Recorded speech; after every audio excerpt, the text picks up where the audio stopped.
അവർ നോക്കിയിട്ടില്ലേ? എങ്ങനെയാണ് നാം അതിനെ നിർമ്മിക്കുകയും അലങ്കരിക്കുകയും ചെയ്തിട്ടുള്ളത്? അതിനെവിടെയെങ്കിലും യാതൊരു വിടവുകളും ഇല്ല തന്നെ. നല്ല ശാസ്ത്രമാണ്. ആകാശം എന്ന് പറയുന്ന ഒരു സാധനം ഒരു വിടവൊന്നും ഇല്ലാതെ, ഒരു പൊട്ടും പൊളിയൊന്നും ഇല്ലാതെ ഇങ്ങനെ പൊന്തിച്ച് വെച്ചിട്ട് അതിൻ്റെ മുകളിൽ ഇങ്ങനെ നക്ഷത്രങ്ങൾ പറ്റിച്ച് അലങ്കരിച്ച് വെച്ചിരിക്കുകയാണ് എന്നാണ് ഈ ചങ്ങാതി മനസ്സിലാക്കിയിട്ടുള്ളത്. ഈ ഖുർആൻ ഇറക്കിയ ചങ്ങാതി മനസ്സിലാക്കിയിട്ടുള്ളത് ഭൂമിയുടെ മുകളിൽ ഒരു കുട പോലെ ആകാശം പൊന്തിച്ച് വെച്ചിട്ടുണ്ടെന്നും അതിന് പൊട്ടും പൊളിയും വിടവൊന്നും ഇല്ലയെന്നും അത് നക്ഷത്രങ്ങൾ ഇങ്ങനെ പറ്റിച്ച് ഭംഗി കൂട്ടി വെച്ചിരിക്കുകയാണ് എന്നും ഒക്കെയാണ് ഈ പാവം അള്ളാഹു ഭൂമിയിൽ ഇരുന്നു കൊണ്ട് മേപ്പോട്ട് നോക്കി മനസ്സിലാക്കിയിട്ടുള്ളത്.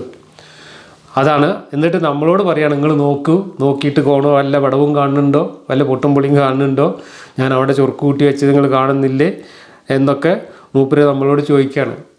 എന്നാൽ നമ്മൾ ഇന്ന് മനസ്സിലാക്കുന്നത് ആകാശത്തിന് വിടവേ ഉള്ളൂ എന്നുള്ളതാണ്. ആകാശം എന്ന് പറഞ്ഞൊരു സാധനം തന്നെ ഇല്ല, അത് ആകപ്പാടെ ഒരു വിടവാണ്.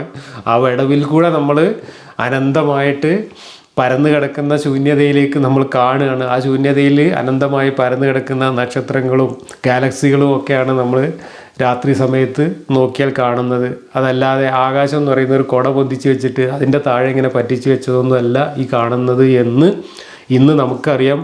അതുകൊണ്ട് ഇങ്ങനെ നോക്കൂ, നിങ്ങൾ കാണുന്നില്ലേ എന്ന ഈ ചോദ്യം 6-ാം നൂറ്റാണ്ടിലെ ജാഹിലിയ അറബികളോട്, ആ ജാഹിലിയ അറബികളുടെ കൂട്ടത്തിൽപ്പെട്ട ഒരു വിവരദോഷിയായ മനുഷ്യൻ മേപ്പെട്ട് നോക്കി പറഞ്ഞതും ചോദിച്ചതും ആവാനേ സാധ്യതയുള്ളൂ എന്ന് കോമൺ സെൻസ് ഉപയോഗിച്ച് ഇന്നത്തെ നമ്മുടെ ഒരു 3-ാം ക്ലാസ് കുട്ടിയുടെ ശാസ്ത്രബോധം വെച്ച് നമുക്ക് മനസ്സിലാക്കാം. ആകാശത്തിന് വിടവൊന്നും കാണുന്നില്ല, പൊട്ടും പൊളിയും കാണുന്നില്ല, അങ്ങോട്ട് നോക്കൂ എന്ന് പറഞ്ഞാൽ ഇന്ന് നമുക്ക് അവരോട് പറയാനുള്ളത് ആകാശത്തേക്ക് നിങ്ങൾ നോക്കിയാൽ കാണുന്നത് മുഴുവൻ വിടവാണ് എന്നാണ്.